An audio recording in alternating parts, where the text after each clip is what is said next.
Well, got a very interesting speaker and presentation today. I'll say a little bit more about that, but I'll just say a few words about the Nebraska World Affairs Council. We are in 2022, we'll be celebrating our 50th anniversary. We're a nonprofit, nonpartisan, educational oriented group focusing on building awareness and competence among students, young professionals, and community participants in general. We focus on various educational programs, including guest speaker series like today.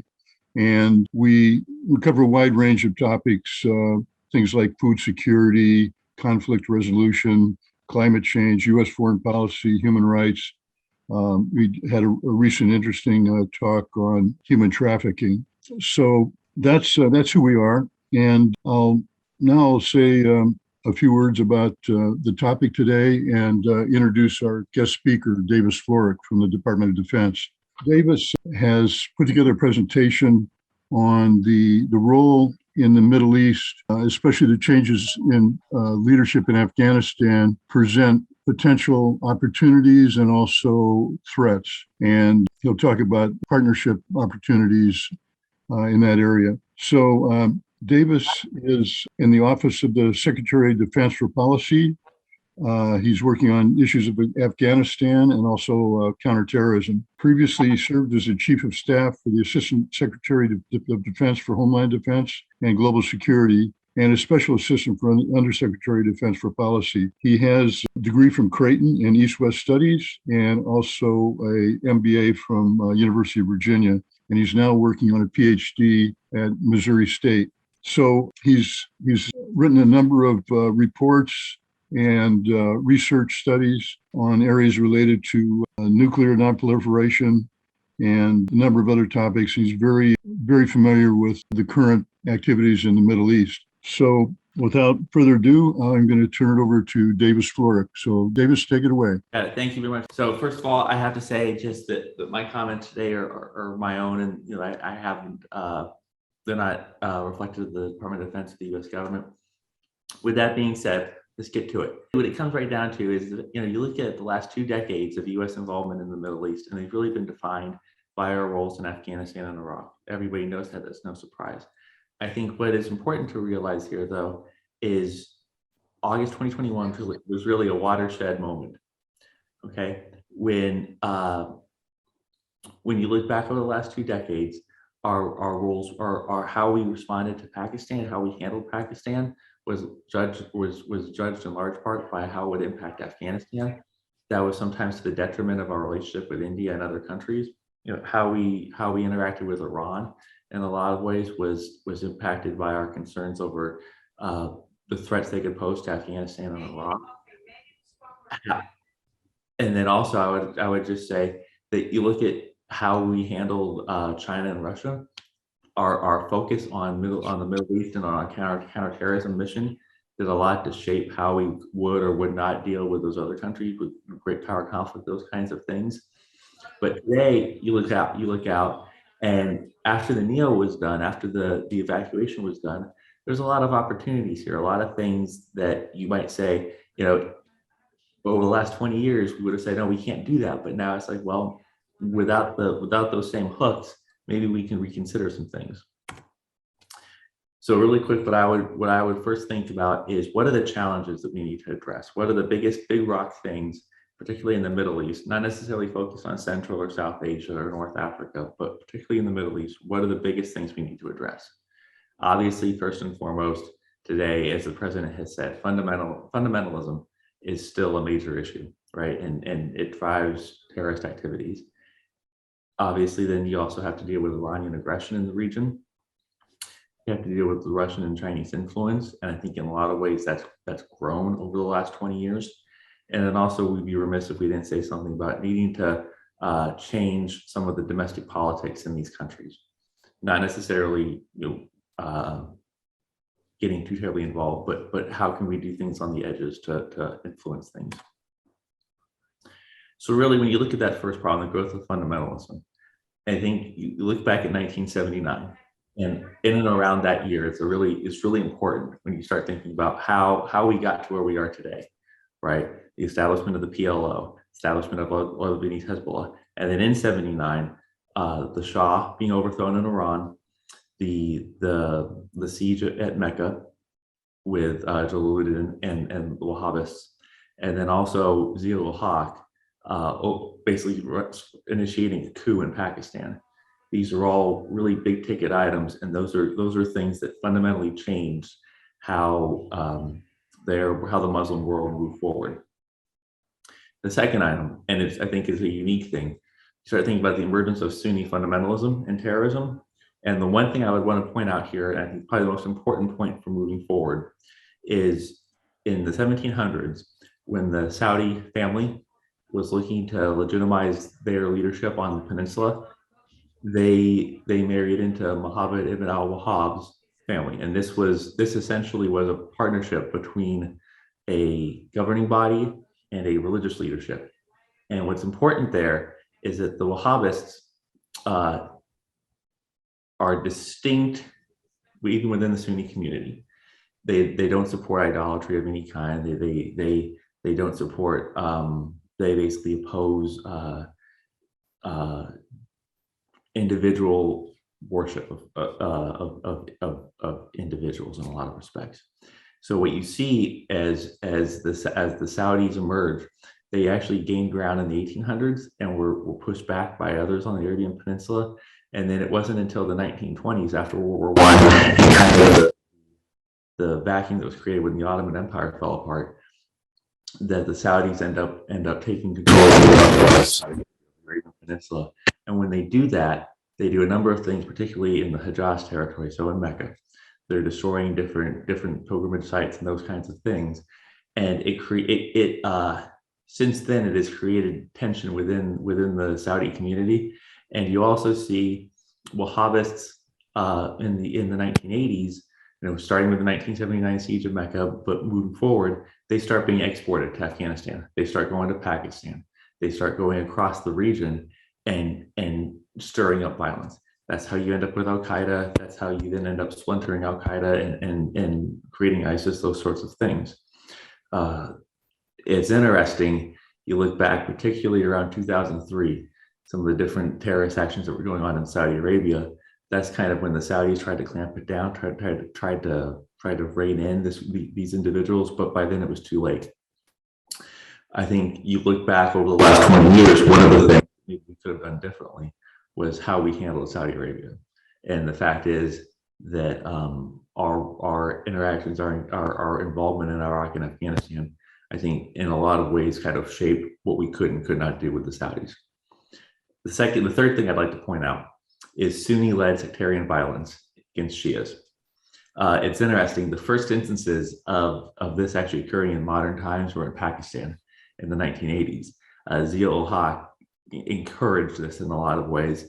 And then you go to Iraq in the early 2000s with al-Zarqawi. And that is a fundamental change. And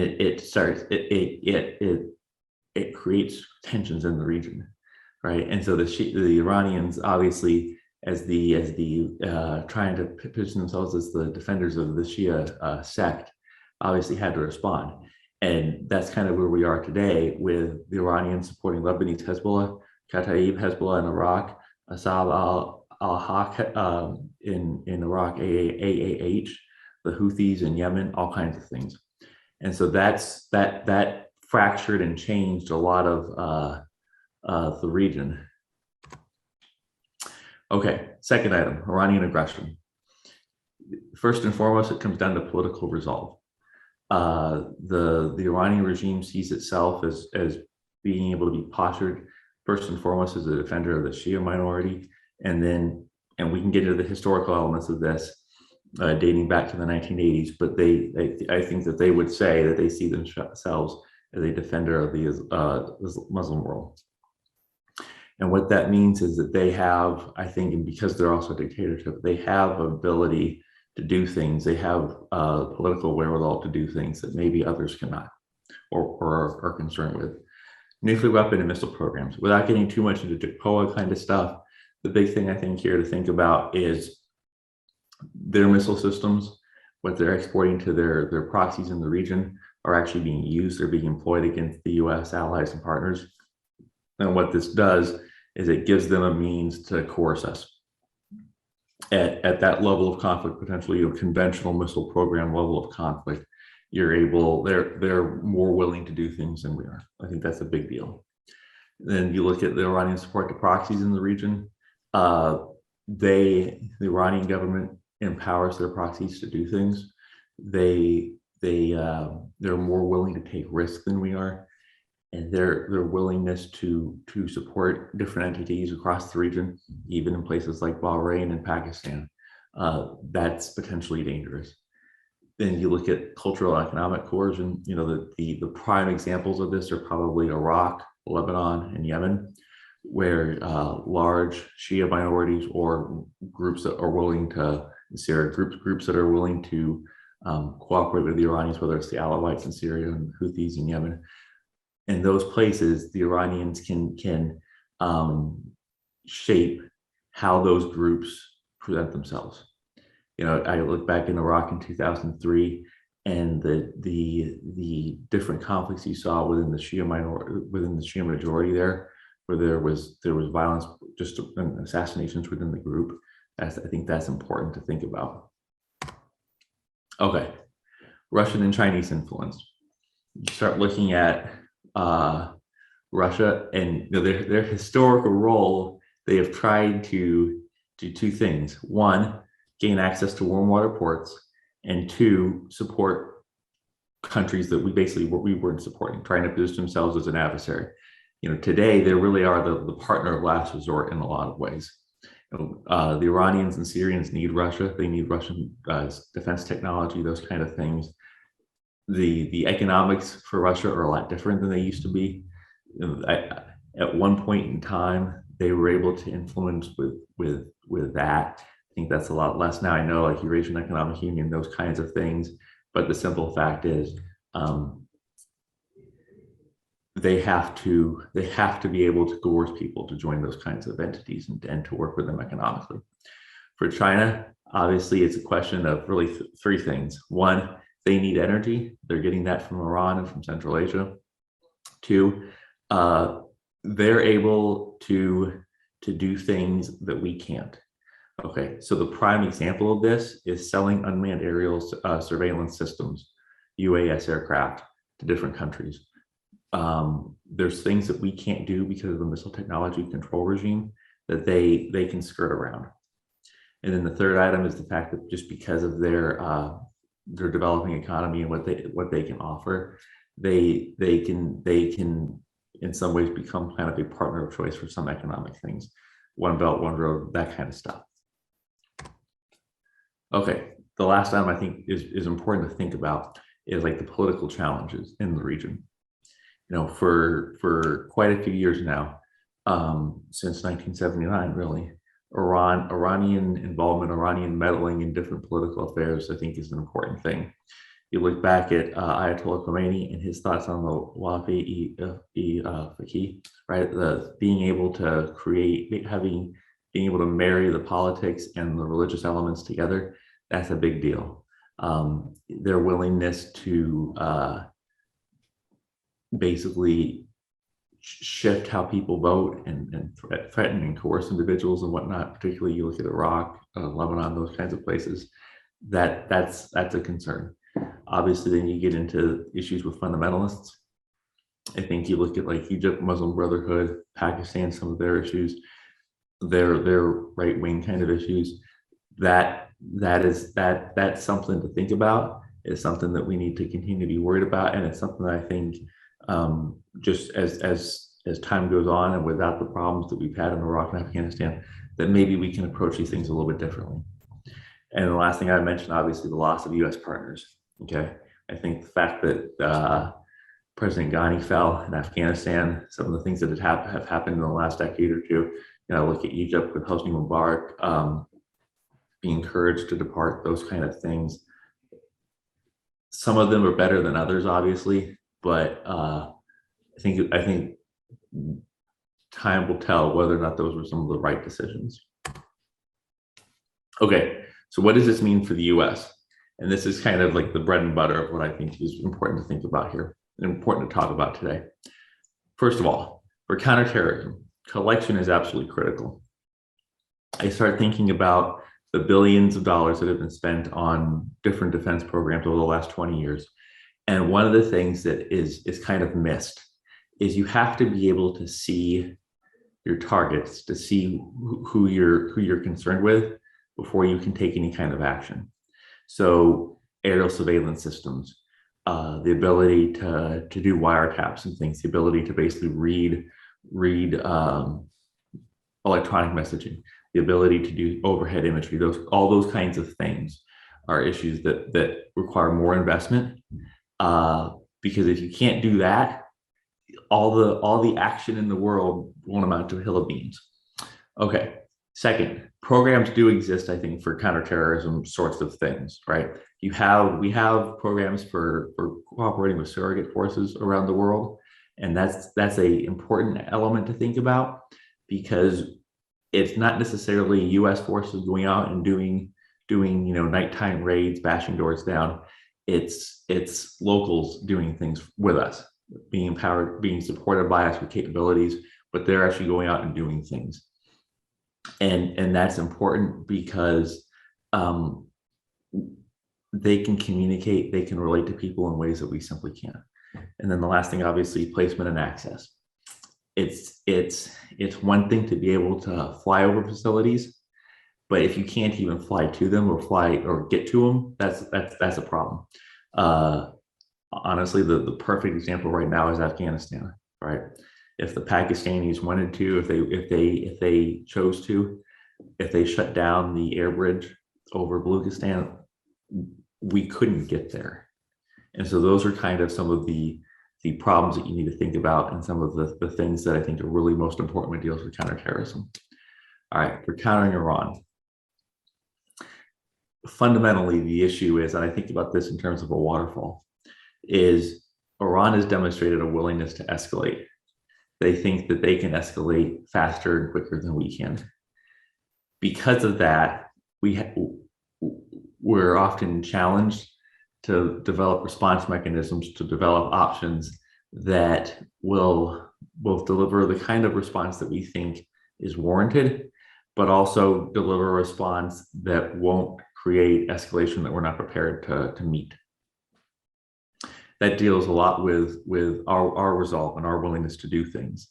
But what I would also say to that is the good news is the allies and partners do exist. Allies, partners, surrogates, all those kinds of things. They do exist, and they are willing to support us. In a lot of cases, state actors, even surrogate capabilities, they're willing to go maybe just as far, if not further than we are. And where you see problems with that are states that have Iranian surreptitious influence already, where they think that they're politically undermined. Iraq is obviously the prime example, where they might be more willing.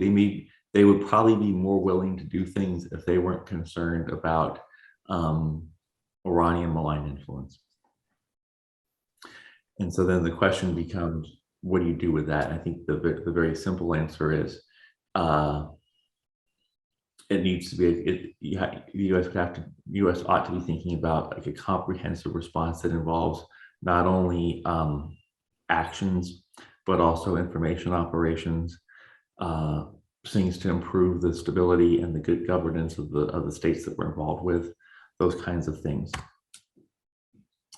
When it comes to meeting China and Russia, these are very different problems, but I think they're both important problems.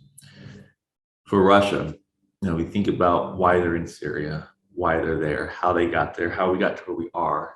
A lot of it has to do with their resolve and their willingness to take chances and take risks, and the assumption that we won't respond.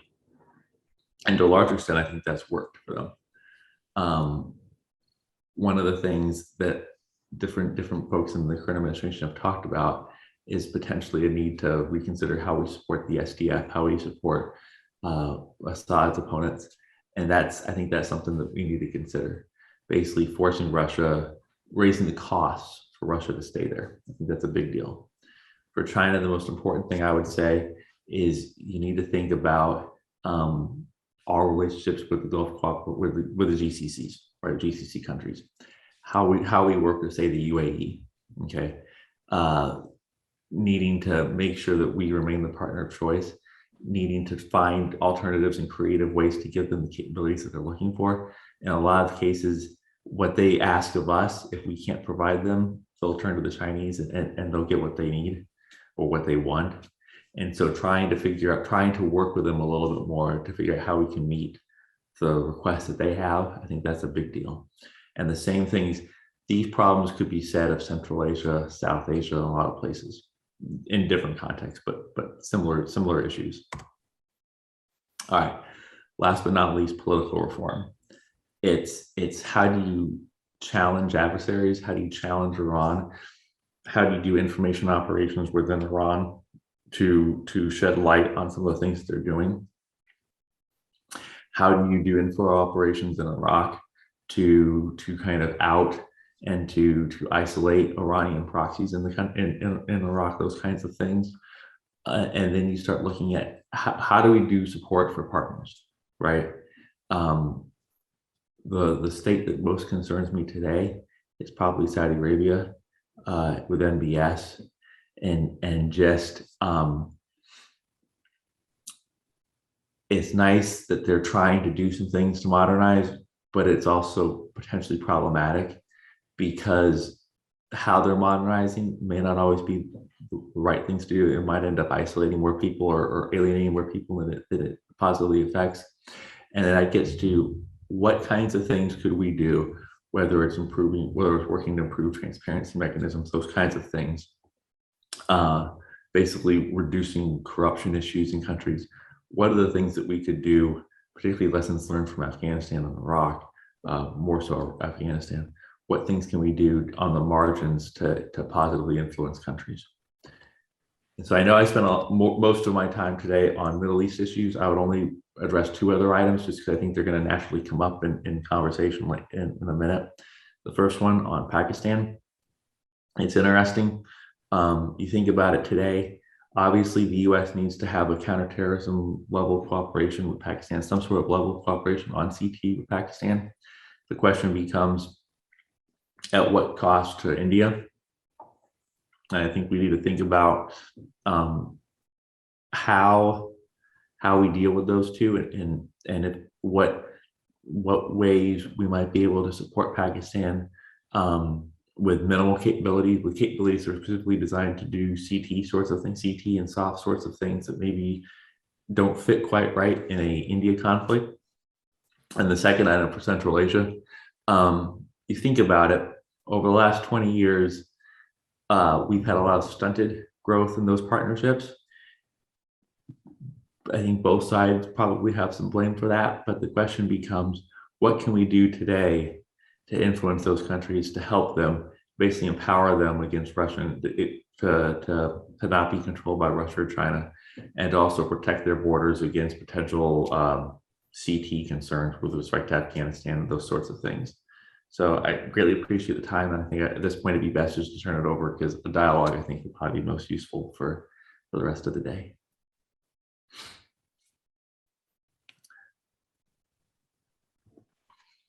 Thank you very much, Davis. That was fascinating, and it certainly is a good historical perspective, and it also raises the question of different states' approaches to partnering in the region.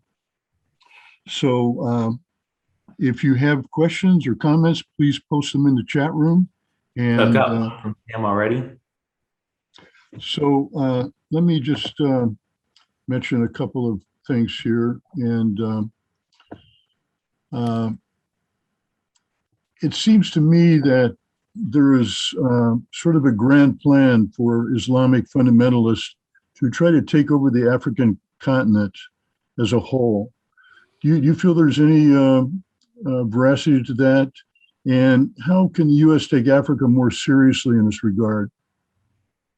Okay, so what I would say is a couple of things. One, I think that I don't necessarily think there's a grand plan, but what I would say is the different fundamentalist movements are seeking to take and hold territory across Africa. I look at Somalia, I look at the Sahel, Nigeria, those kind of places. Obviously, I think that they are trying to assert control, and I think the U.S. response needs to be a couple of things. Number one,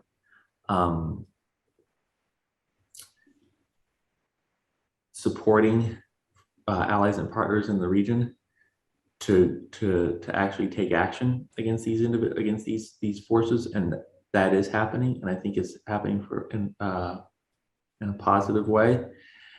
Then it comes down to basically how can you support the governance of the states that are being most impacted, and these are problems that have been going on for a long time. I've looked particularly like Somalia, but I think it comes down to how do you help them build out infrastructure, and it really needs to be a kind of a comprehensive approach. For the U.S., it's how do you get the entire interagency to do things? How do you work with NGOs and whatnot to actually put money towards specific programs to start moving in one direction? That's a tall order. And then it comes down to how do we work with our partners, our actual partners in the region. I think of the UAE and Somalia. I think of France and Western Africa. How do we work with those guys to coordinate how we're spending our money, where our resources are going? You look back at Afghanistan, for instance. That was a large problem at different points in time. I think about Helmand province, for instance, in like 08, 09, and how there were like 6 different command and control structures in the between U.S. and NATO forces there. That's a small example of how I think all this fits together. Okay, thank you for that. I've got a question here from Sam. Yep. Let's see here, I just lost it. Yeah, I got it. So what's our priority with Saudi moving forward? Yes. Yeah. Okay. I think our priority in a nutshell is twofold. Number one, how do you prevent the spread of terrorism? And then I think more importantly, how do you counter Iranian influence? I think that's probably more important at this point. Okay. Is it in our best interest to support the monarchy? That's kind of what I was getting at. That it probably is still in our best interest to support the monarchy, because I don't quite see a better option there. At the same point in time, what I would say is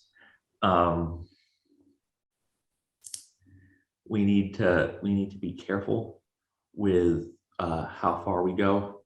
I think in a nutshell, what I would simply say is you look at some of the things that went on during the Trump administration, and the Saudis will always ask for the moon, and they won't give the moon back in terms of cooperation. And so if I were to support, if I had $100 to give, my first dollar would always go to states like the UAE, right? And like even I might consider like Oman and Qatar, and then somewhere after that would be the Saudis. That's kind of how I see this. Okay. I see there's a couple hands, but also another question as well. Davis, excuse me for interrupting. Before you answer the questions, could you stop sharing your screen? Of course. And that, of course, will make all the pictures of you and the others bigger, and we could see everybody who's there. How the heck do I? At the bottom. To stop share. You got it. Great. Yeah, thank you. Sure. Okay. Val is got a question. Got it. And then I figure Ken after that. Okay, Val, what can I do for you? First of all, thank you for your presentation today, and thank you for your service to our country. I'm very curious in regards to your thoughts involving our relationship with Israel. You had mentioned that there may be some additional opportunities for the United States in the Middle East since our withdrawal from Afghanistan. So I would like you to speak to the Israel issue and our current relationship with Israel, and does our relationship with Israel need to be adjusted in any way? Are there additional opportunities now for the United States and Israel to work together in the Middle East to achieve mutual objectives? Okay, there are. What I would say is it's not necessary. There absolutely are. The area that I think first and foremost, the overwhelming issue is Iran. What I would say is the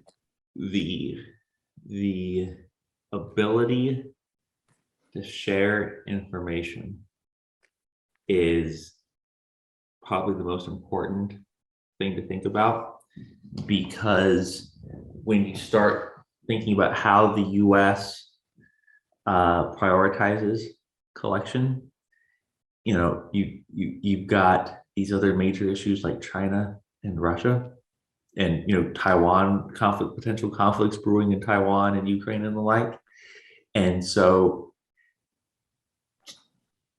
to basically to augment and to create to maximize our effectiveness as partner countries, being willing and working through the processes to share more information, and then essentially knowing what's going to be done with that information is really, really important, because what you want to share, you want to know the other partner is giving you what they have, what they really have, by a part of their picture, and then what you got to be worried about is what are they going to do with it once they get it. And what I mean by that is, are they going to conduct some kind of strike that essentially would either show how we're collecting, or escalate in ways that we wouldn't necessarily support? Those are kind of the things that I think of most importantly with Iran, or with Israel vis-a-vis Iran, and how I think cooperation is probably most valuable.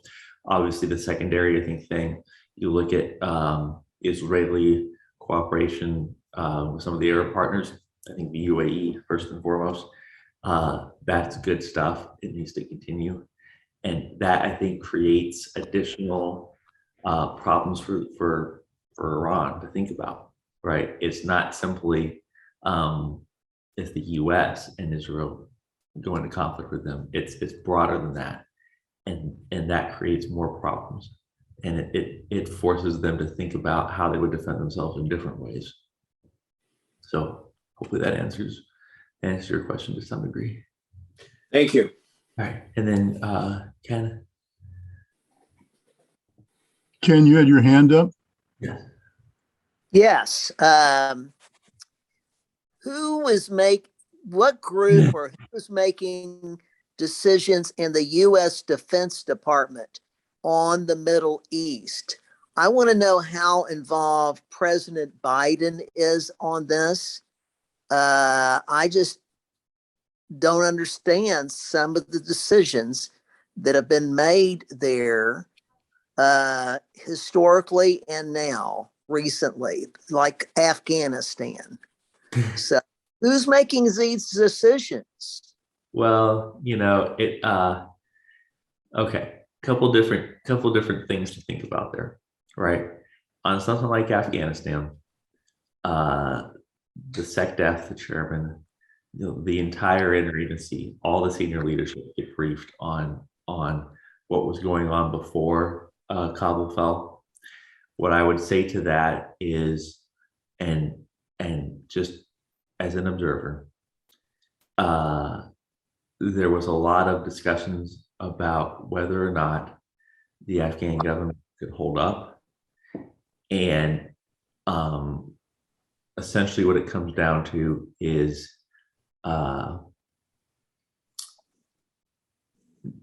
nobody thought, and I think even from the outside, nobody thought that they would collapse in the way that they did. The one thing that I just to go down that rabbit hole a little bit, the one thing I don't understand is how they made their military decisions in Afghanistan, how they apportioned the ANDSF, because it seems to me like what they did is very much like what South Vietnam did in 1975, where essentially they put their forces in the different cities in kind of like a peanut butter spread. Okay. And then all of a sudden what ended up happening is like Mazar-i Sharif fell and Kandahar fell and different things started falling. What was a numerical advantage went by the wayside really quick. That's not to excuse anything. That's just, there's some interesting things that no one has answered, and no, you may never get answers to, but those are I think important things to think about. Obviously, the president was involved with Afghanistan kinds of things. The other issues that are more, I think, current in a lot of ways, to be blunt, when you start dealing with Iran, you start thinking about the SecDef, the chairman, the General McKenzie, those folks, and they, when the Iranians do things, we look at response options, and the hard part with response options comes down to, are we prepared to escalate? Because, for instance, they may strike a US or US partnered facility somewhere and conduct some sort of missile strike, and they may miss the target, right? Well, essentially, they may feel empowered then to take a second pot shot, but if they missed, does that matter for how we would respond? And those are kind of the things that I think are just things to think about, because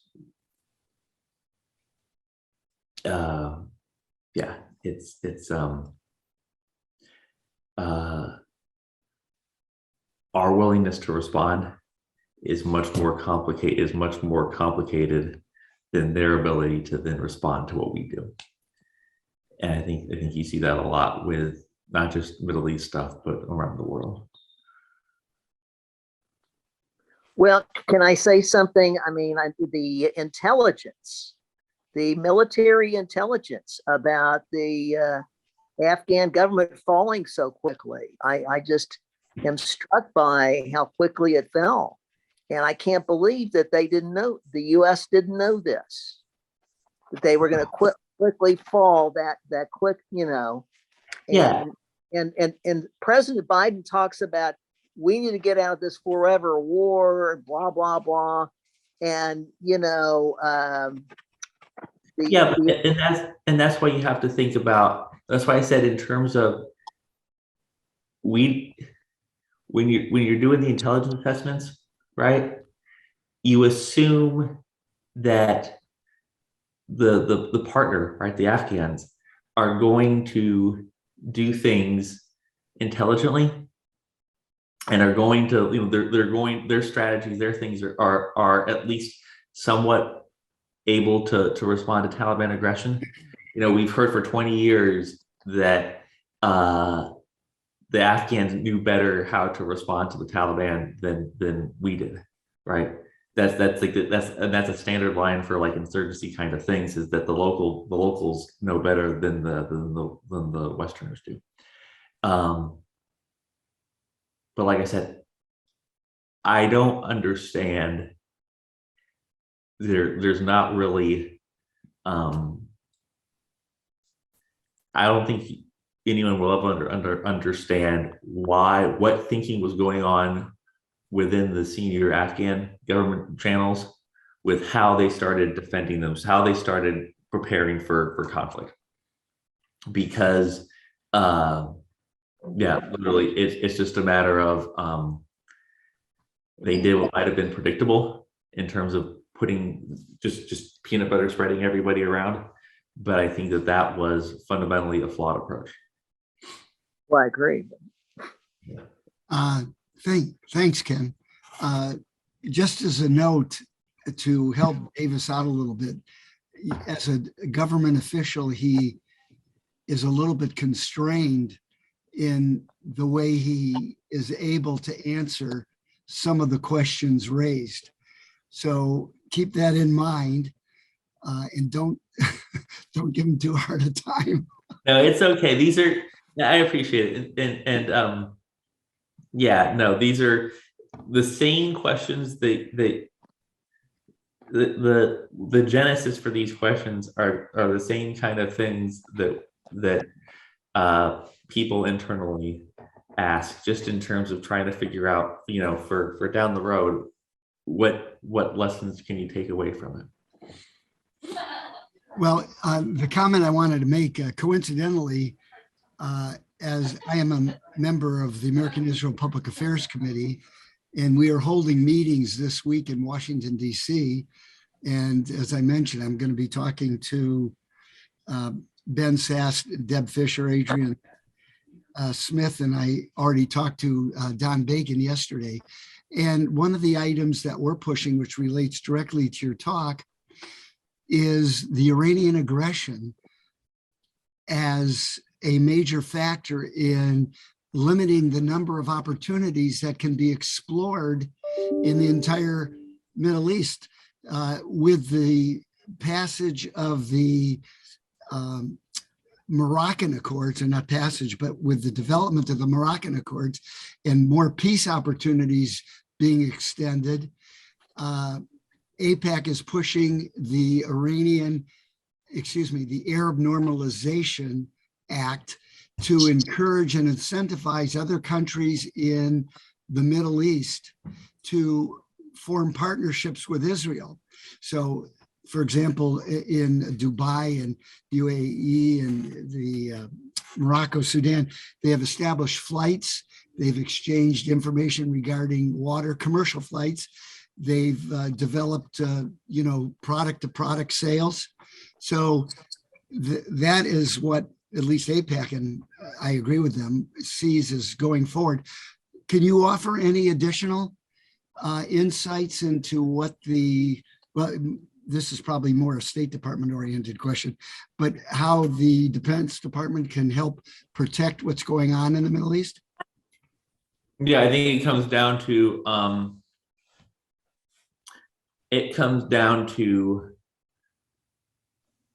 helping, and it's CT in a way, but it's helping the different partners in the region counter threats.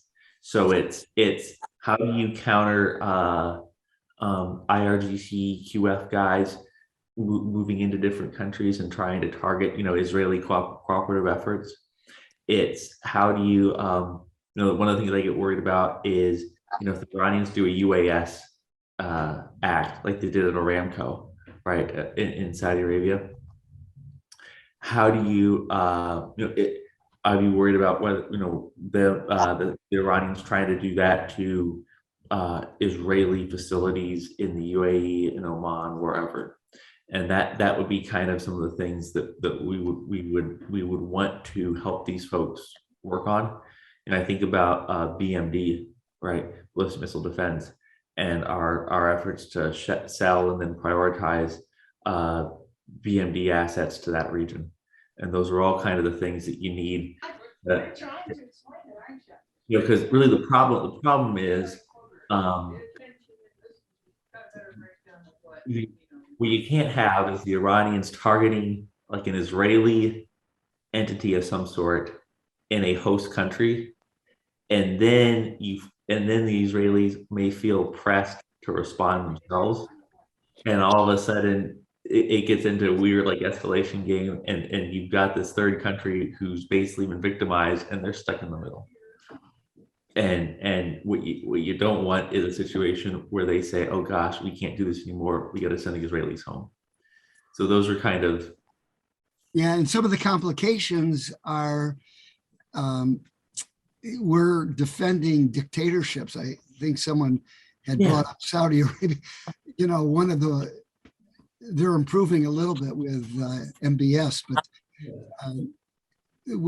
some of them are so repressive that it's hard to Justify state it. morally. Yeah, thank you. Justify is the perfect word. Us helping them out when they're so mean to their own people. Yeah, well, I look at it in terms of when we kick Mubarak out, he was replaced by the Muslim Brotherhood, Right. right? And then the Muslim Brotherhood got replaced by al-Sisi, right? Supposedly more friendly to American interests. Yes, and the problem becomes after those two different inflection points, essentially we're back to kind of where we were, and in the process, Egypt has taken a hit diplomatically in the process. Excuse me. And so in my mind, it's okay. We've got these governments, and to be honest, the alternatives might actually be worse. So how do we work with what we have to slowly move the needle with them? Obviously, Saudi's the hardest of those nuts to crack. I think some of the other ones are a lot easier, and it's just a matter of if they can get better tomorrow than they were yesterday. That would at least be something. So, Davis, I've got a question about Turkey. So Turkey's a important player in the region, and over the last few years, they seem to be becoming less secular, Yes, 400. less friendly to NATO allies. And where is that going? And what can the U.S. do to try to re-engage that relationship in a beneficial way? I am not keen on Erdogan. I think that he's a problem, and it's a matter of it would be great if the Turks at some point in time could stand up to him again. I think it would be, the one advantage we have today that we didn't necessarily have a few years ago is I think that the Russians have managed to antagonize the Turks enough, antagonize Erdogan enough that he's less likely to move closer to them now than I think, in particular the S-400 kind of stuff. And then how he antagonized them was Armenia, Azerbaijan conflict kind of things, Nagorno-Karabakh. But like I said, if I had my druthers, we would be doing things to encourage changes in Turkey. But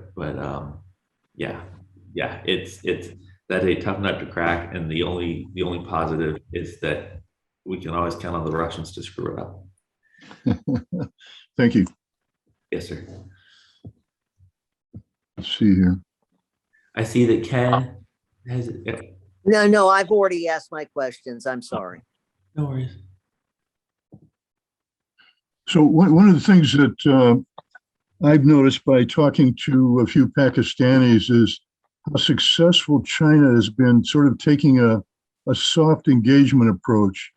With the Belt and Road Initiative, they're creating jobs in some of those countries where there's high unemployment, especially with young men who might be vulnerable to fundamentalism.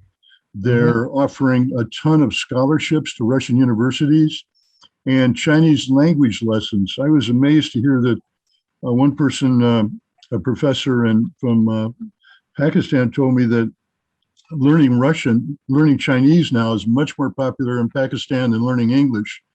And people are anxious to get their hands on those Chinese scholarships, especially to technical universities.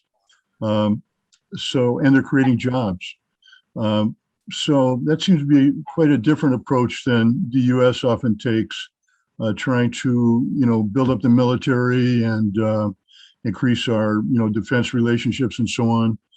Can we maybe take a cue from China and maybe try a little more of the clever AID type engagement? I think so. I think so. I think I would point out just a couple things.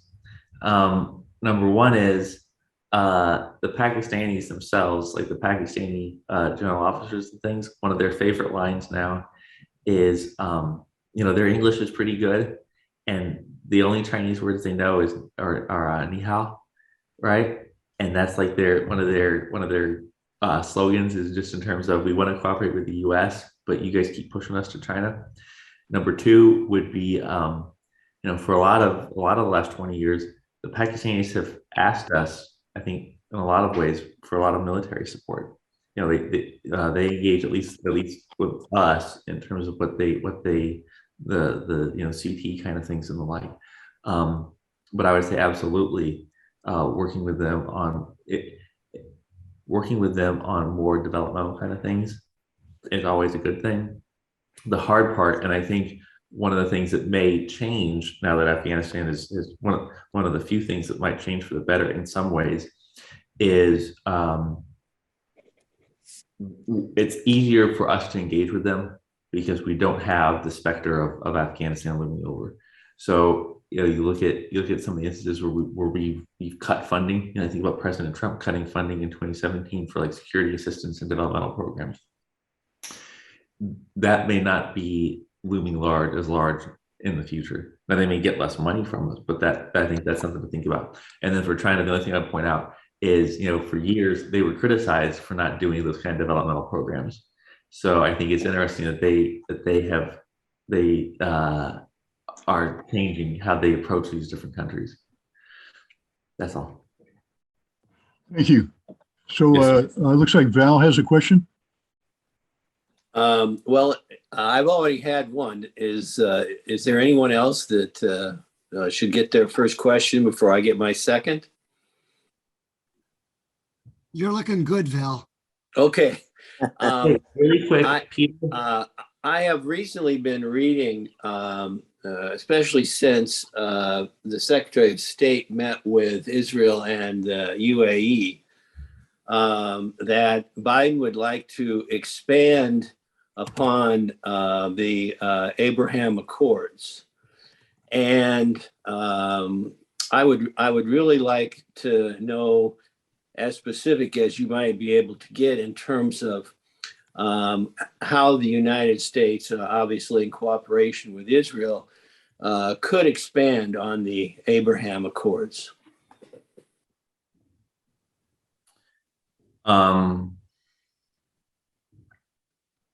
What I would say, obviously the thing that comes first and foremost to my mind is defense cooperation, right?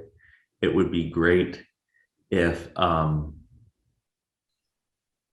Israelis and some of the GCC countries in particular started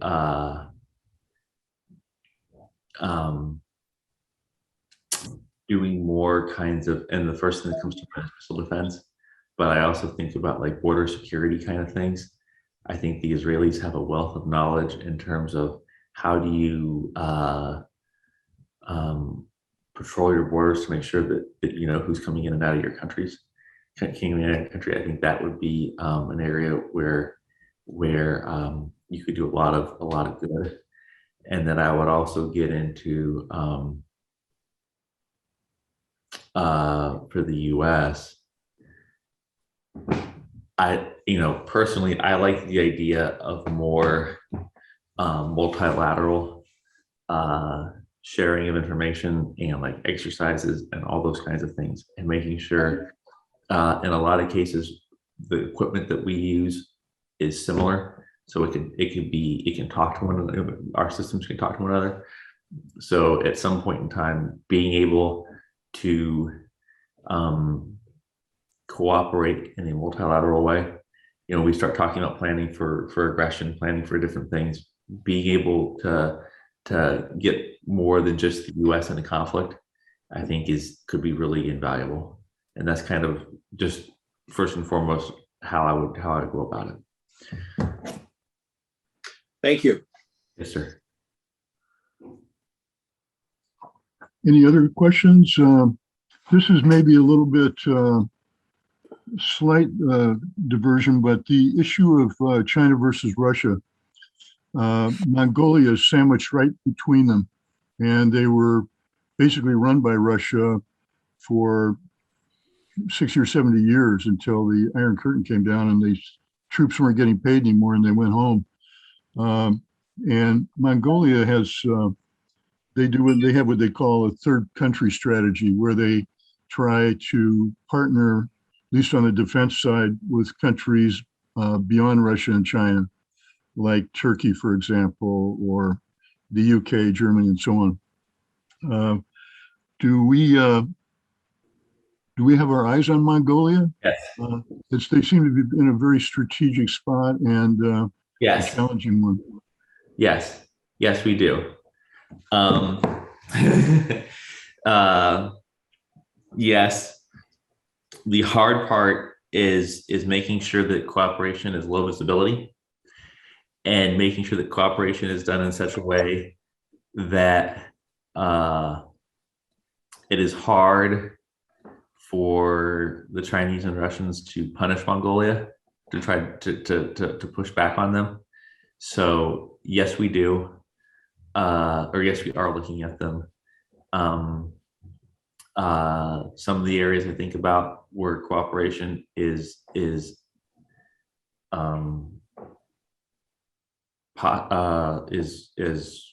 occurring and is there's more that is possible. Things like cyber capabilities, right? And it's not necessarily offensive stuff, but it's being able to protect your own stuff, being able to know when you're having an attack, border security, being able to you got a lot of borders, and so using, for instance, you could use Section 284 counter narcotics funding to build border posts and things to do that kind of stuff. And then you get more into information operations kind of stuff, irregular warfare kind of things, where there's obviously opportunities to do things that are below the threshold of conflict kind of stuff. I know Turkey is very strategic there. They consider Turkey the mother country from the days of Genghis Khan. And Turkey has actually the largest military attaché facility in Mongolia than any other country. It's fascinating. So that's another role for Turkey, perhaps, to collaborate on. Yes, and the Turks have been collaborating with Turkmenistan recently. They were selling them different aircraft and whatnot. So absolutely. Yeah. The Turkish military is can be potentially helpful in these things. It's just a question of which elements. Right. Well, thank you for that. Yes, sir. Val, you have your hand up. Val, did you have another question? Yes, Michael, and it's your fault because your Mongolia question got me thinking about it. In regards to new opportunities for the United States now that we've withdrawn from Afghanistan, I was wondering if you see some of these opportunities in terms of increasing our influence and relationship with the other stands in the region. Absolutely, and that's really important. Absolutely, it's worth it.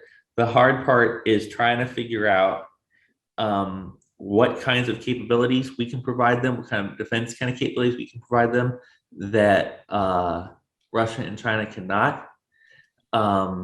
There are things, I think about UAS in particular.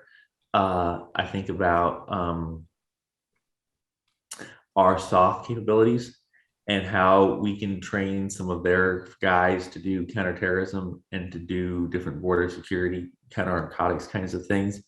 You also look at, it's nice in a way because now that the Russians and Chinese are trying to work with the Taliban, it's harder for them to support, the Tajiks when Tajikistan says, "Hey, we're worried about this."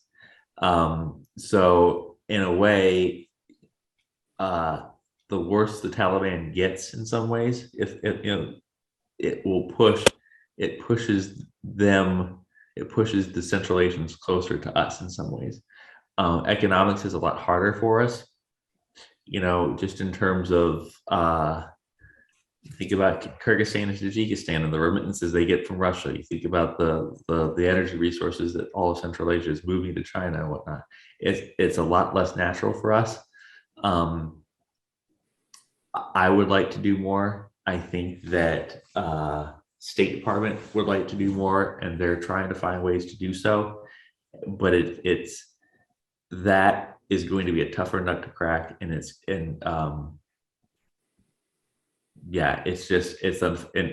given the problems that we have at home, it doesn't make it easier. But the defense side, I think, is the best for now. Okay, well, I'd like to just put in a plug for one of our local organizations. As I'm sure you're aware of, at the University of Nebraska at Omaha, they have had the Center for Afghanistan Studies for the last 50 years.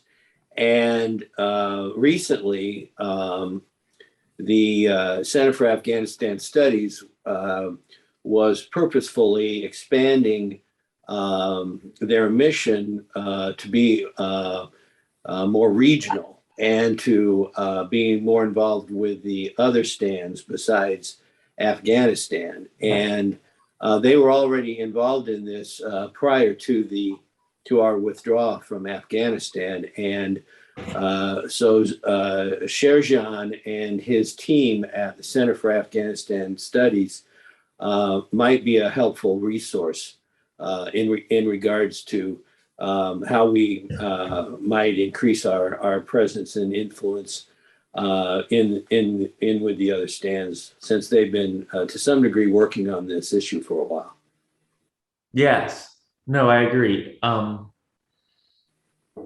Yes, it's just yes.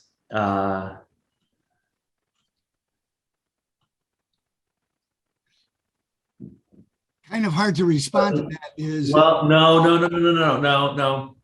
It's less. I appreciate it. It's less that and more just along the lines of, to be blunt, we can't even.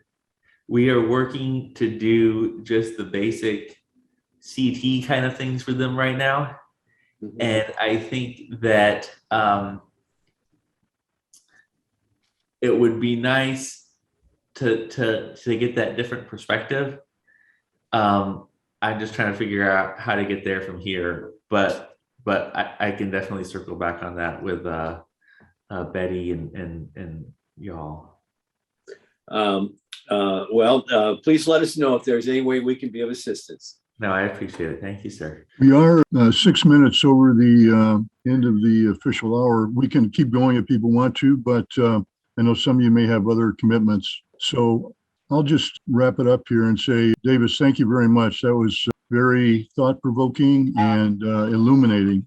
And also want to thank the Bread Breakers for joining us today. And I look forward to more of those cooperations. I should mention that the Nebraska World Affairs Council will not have a guest speaker event in December, but we will have a very interesting one in January 11th, with the CEO of Valmont Industries, talking about one of their lines of business, interestingly, is smart light poles, which has become kind of the core of smart city technologies in many countries, because local governments can rent out space for third-party sensors all up and down those light poles that are, they're on the internet and have other capabilities. So we'll be interested in learning more about smart cities. Thank you very much, everybody. Keep checking out our Facebook site. We are recording this session, and I'll put it up on our YouTube channel in the next couple of days. And thanks again. I look forward to seeing you all soon. Bye Thank now. you.